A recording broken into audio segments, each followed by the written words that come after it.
Hello there and welcome back to my YouTube channel. My name is Deepa Robbins from DeeZinesByD, and today I'm going to be making a scrapbook layout in honor of Altenew's Flower of the Month. Now, for the month of May, they're actually featuring the lily, and each month they feature a different type of flower and encourage you to create something, a card, a layout, anything artistic with their products featuring this type of flower. So today I'm making the scrapbook layout, and I'm actually going to start off with the Altenew Build-A-Flower Parrot Tulips. Now, I didn't quite realize this till later on, but I'm mixing tulips with lilies, even though lilies are the flower of the month. But no big deal. I'm actually going to be using a couple lily sets from Altenew a bit later on, so please just bear with me here. Now I've set up the first layer for the Parrot tulips in my Misty here, and I'm using some baby pink ink. So for this flower, I'm going to be using the 3 pink inks that come from the Spring Bouquet Crisp Dye Ink set, and basically just stamping them out. I do stamp them like maybe 2 or 3 times to get the color, a nice deep color, but you can do whatever works for you. Now, as you can see, after I've stamped this first layer, it looks a bit splotchy. And that's no big deal if you do notice this happening, especially with the Altenew inks, and actually a lot of inks. I know Hero Art and certain other types of inks, they're like this. They stamp kind of splotchy, but then as they dry, they even out and they create a nice even tone of the color that you've stamped. So don't worry about that at all. So as with the layering the layering stamp sets, you basically just line up your stamp with the last stamped image, and then pick it up with your Misty, and then you'll stamp it with the next colored dye ink, like I'm doing here. So it is a bit of a process, and it takes some time, but I find it actually quite a relaxing thing to do. I love lining up these stamps, and then once you stamp them out, seeing the beautiful image that you get in the end, especially with the Altenew flowers. I love their layered stamps because they're very realistic looking. So even if you kind of make a little mistake and they don't line up properly, I mean, some of the sets, even if you don't line it up properly, you really can't see a mistake at all. But the image that you get in the end is really quite fascinating, I have to say. So here I'm stamping out another Parrot tulip, but I'm using a different lineup of inks. And this is the kind of lineup of inks that I'm going to be using for the rest of my flowers. I'm basically using a Peach Perfect, it's Peach Perfect ink, and then a couple pink colors in order to create my Parrot tulip or my lilies later on. And this is the type of image that you get at the end, which is really nice. So now I have the filaments and the anthers left. So when I was in school, I remember learning about plant biology, and especially with these flowers, I feel like learning the parts of the flower is very important, especially when stamping these out, because it just helps me identify them, especially when I'm blogging. So I'm actually stamping out the filament, which is the long stick part of the centers of the flowers, with I think I used Toffee, caramel toffee, and then I'm stamping out the anthers and warm sunshine. So the anthers are those little like round ovally looking bits at the top of those long stick filaments. And then together, the filaments and the anthers make what they call the stamen. So if you do happen to be reading through my blog and you're like, what the heck? What, an anther? Well, this is what they are. So anyways, now I'm stamping out the leaves here using some lime ink for the bottom layer, and then for the top layer, fresh leaf. And there's my final product for the Parrot tulips. Now I'm going to start stamping out the next set, which is a lily. So this is the Build-A-Flower Peruvian lily. And as usual, I've linked to all of my products in my blog. So if you go down to the YouTube description, you can just click on my blog link, which will take you directly to this post, so you don't have to kind of search through my blog. And I've linked all of these inks and all of the sets and any of the items that I've used as much as possible. So if you're wondering where what these items are and where you can get them from, just simply click on the link and you'll find out very easily. So here I'm using these again. This is the Cherry Blossom ink line by Altenew, and I'm using that to stamp the outside portion of this flower. Now I really like this flower set because you can use two different colors, two different types of colors, completely different colors, and just mix different types of combinations to make your own unique colored flower, even if it's not what the typical Peruvian lily would look like. I think that's what I really like about this set. So here you can see I'm now stamping the inside. So I'm using that Peach Perfect ink again in the center to kind of make it stand out. And you can see the result is really nice. Now, in line with that peach sort of neutral colors, I'm going to be using the Hazelnut Ink. And then I think I use almond butter and then milk chocolate to do the rest of the layers in the center.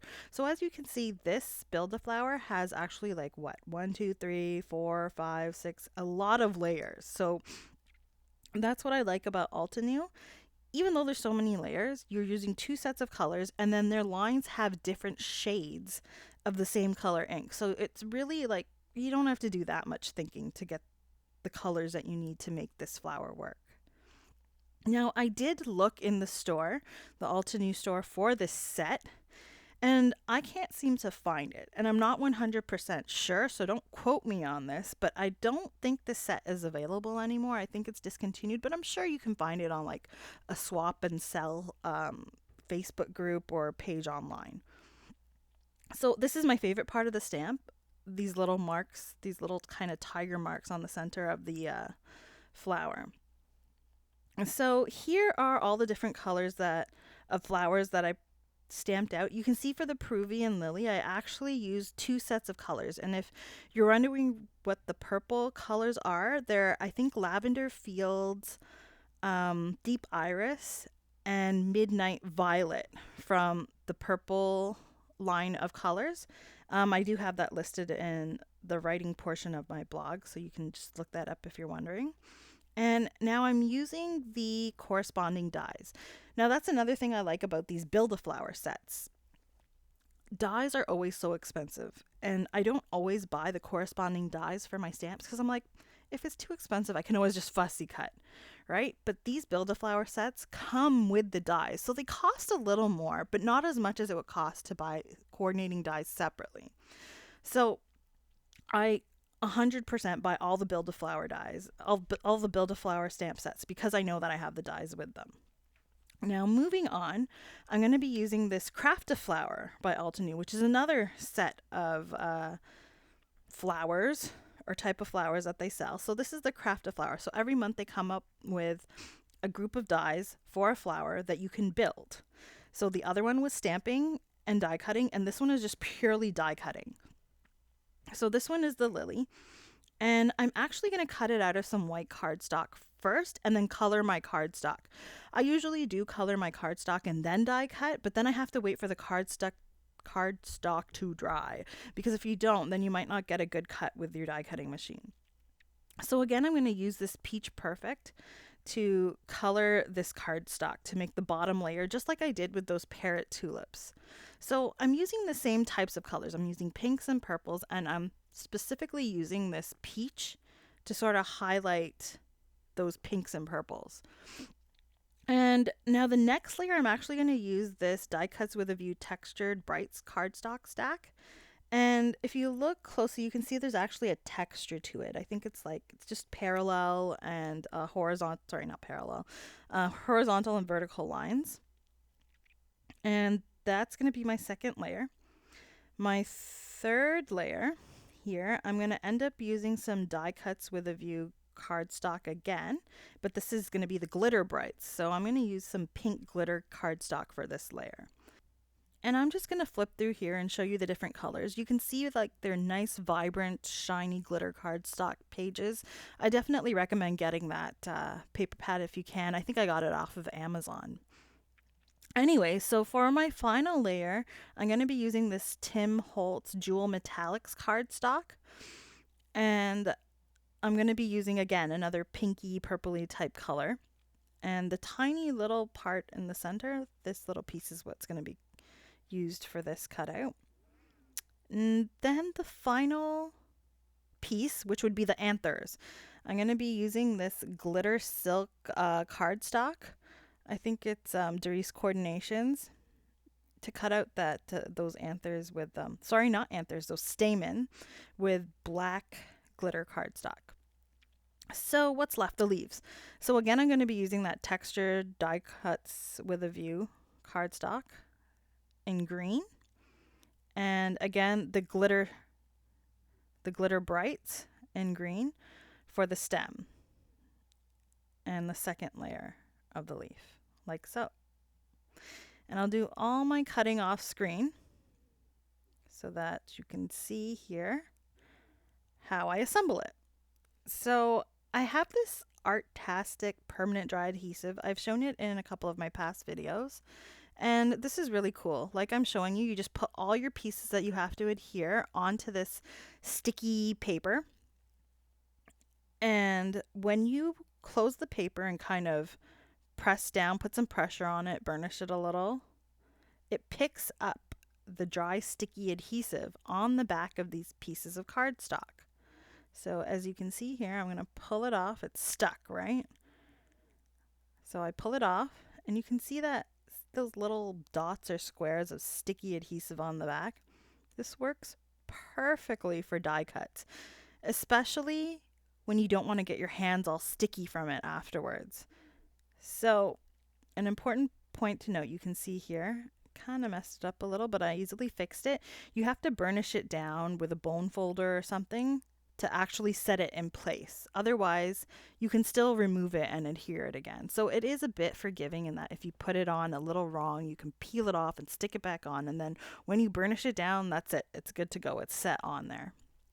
So I'm just showing you here, it has like a bit of a guide of how to attach each of these pieces. It's pretty simple for this lily. And even the little centerpieces, you can sort of offset them a little to the left or the right to make them a bit unique in making different flowers. So they all have the same basic shape, but you can make them look like different flowers, unique flowers, to create a bunch by sort of moving the die cuts a little to the left or right. And that's what I find works for me. So now I'll put the last piece of that flower on, which are the stamen. And there you go.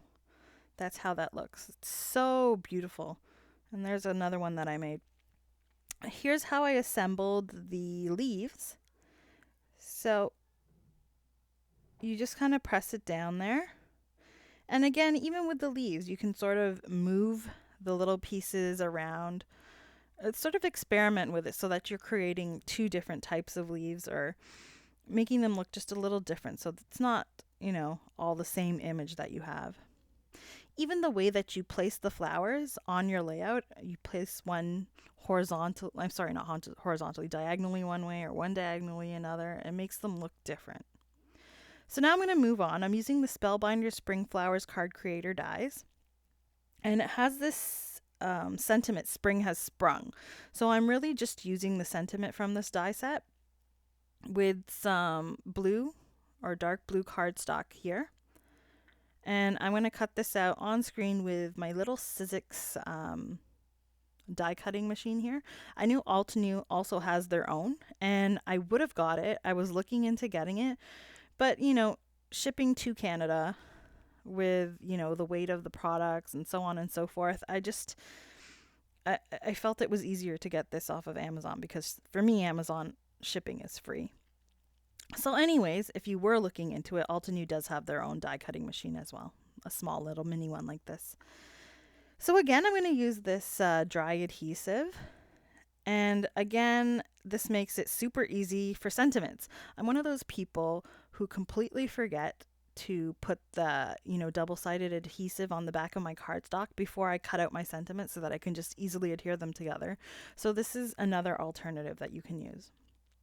So I used the blue, and I also used some rose gold Sizzix glitter cardstock to create that sentiment, we'll move on to the Altenew Floral Drape Stencil.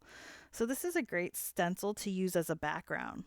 I use it a lot on my scrapbook layouts, and I'm sort of showing you here that I've placed my elements on my page and I know kind of where they're going to go, so it gives me an idea of where to place my stencil. Now, my stencil isn't large enough to go diagonally across my scrapbook page, so what I'm going to have to do is stencil it twice. And where it meets in the middle, where I showed you that my picture is going to go, is where my picture will go to cover up the seam so that you don't see like any joining of the two stencils, and it'll just look like one continuous stencil. So I'll use my makeup brush, which is what I use, and use some gray denim Altenew ink and some Silver Lake along the edges because I want it to be darker in the center and lighter on the edges of this image. And I'll just sort of stencil in my image towards the center. I don't have to go all the way into the center because I'm going to have my picture sitting there. So here again, I'm positioning my picture to know exactly where to put my stencil to make that diagonal. And then I'll go ahead and stencil it again. So again, I'm going to go in with the gray denim first to get just the centers of my stencil, and then I'll finish off stenciling the rest of it with some Silver Lake. So they do have these brushes available, and I know Altenew also has their own type of brushes or sponges available for blending like this, but I just buy makeup brushes and use those because it's just easiest for me. But there's so many options, it's totally up to you. So there's where my picture is going to go, covers up the seam. And I'm going to do some spritzing, is what I like to call it, or splattering. So I have my acrylic block, a paintbrush, some water, and my ink. So I'm going to use the Silver Lake again. I'll just press my pad down onto my acrylic block and add some water to it. Now, yeah, I do try and add the water when my layout's not underneath it because I don't want water droplets without any color hitting my page. And now, see, I'm just using this flicking motion to get these droplets all over my paper. So here you want to, because you have a darker ink, you want to be covering more of the white. Next, I'm going to be using some Apple Barrel Misty White acrylic paint. Make sure you shake that up nice and well. And adding a bit of water to it, just like I did to the ink, to make it a bit more liquidy. And I'll just mix that up, and then I'll do the same thing, and I'll flick it onto my layout. Now here I have more white, so I want to be flicking more of that onto the darker areas, so where I stenciled. And then finally I'm going to use this Yasutomo pearlescent watercolor paint. I believe I got this off of Amazon. And I'm just going to add some water to the colors that I want to use, which are like a copper and a peachy type color to sort of blend in with the colors that I'm using. And for this technique, I'm actually not going to use an acrylic block. I'm just going to tap my paintbrush lightly to sort of get the little droplets to go where I want them to. And this is a little more of a controlled way for you to do it rather than using the acrylic block. Or at least I find it's more controlled. Some would argue that it's the complete opposite. But like I said, you have to experiment with all these different techniques and find out what works for you. So I think here I thought I was done, but then I went ahead and I did some of the black as well, which made it a bit more, made the splatter stand out a bit more. So I'm glad I went ahead and did that. So there's the final product for the background of my layout. And I'll go ahead and let that dry. While doing so, I'm going to give you a tip for matting your picture. So I've used the navy and the glitter cardstock here that I used on the sentiment there that I showed you. And I'm going to take my picture off and show you what I do.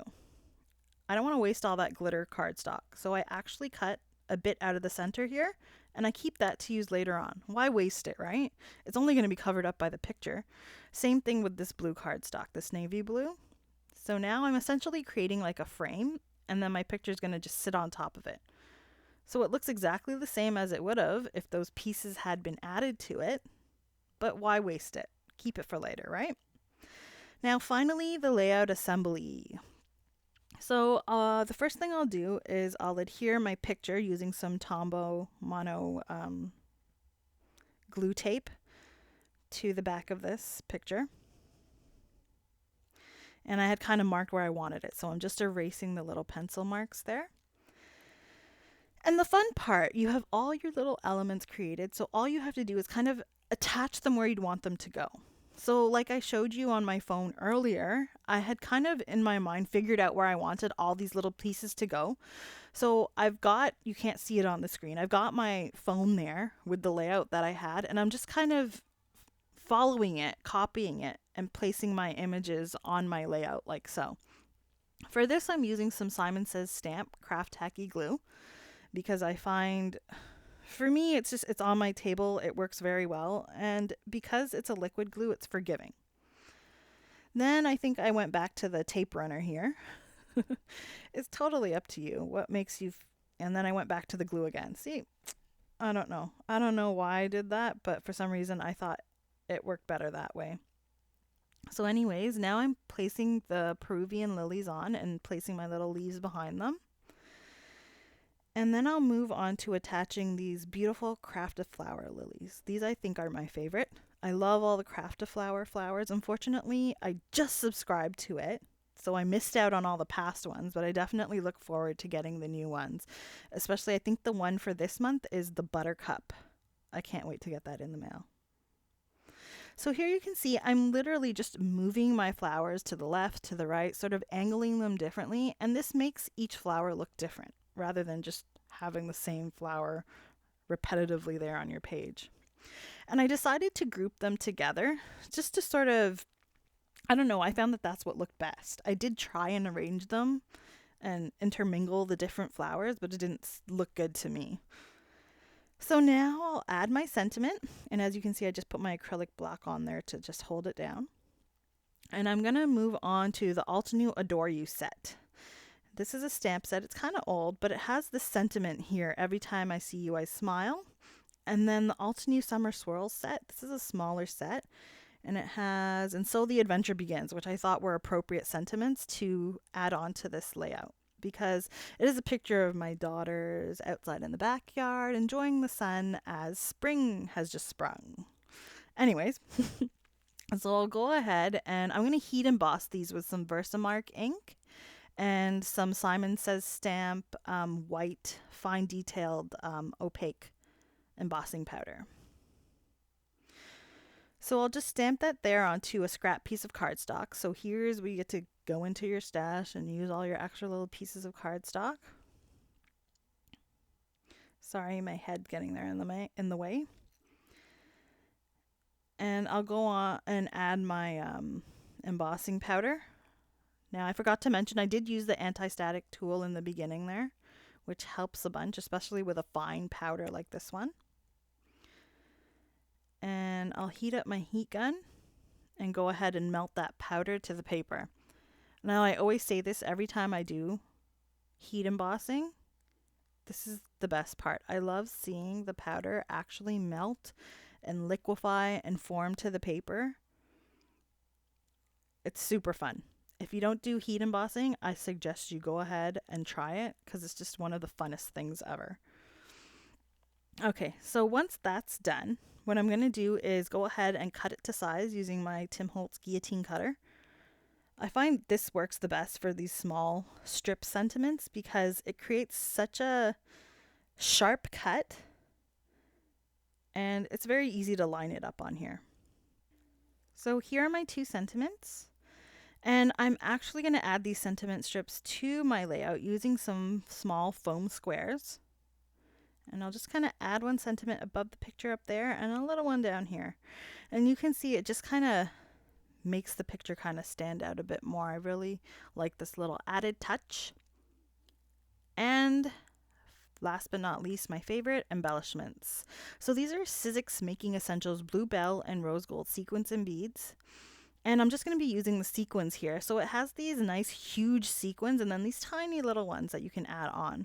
The blue is really nice and it sort of brings out the blue background that I have on my matted picture and also those two sentiment strips along with the actual sentiment Spring Has Sprung.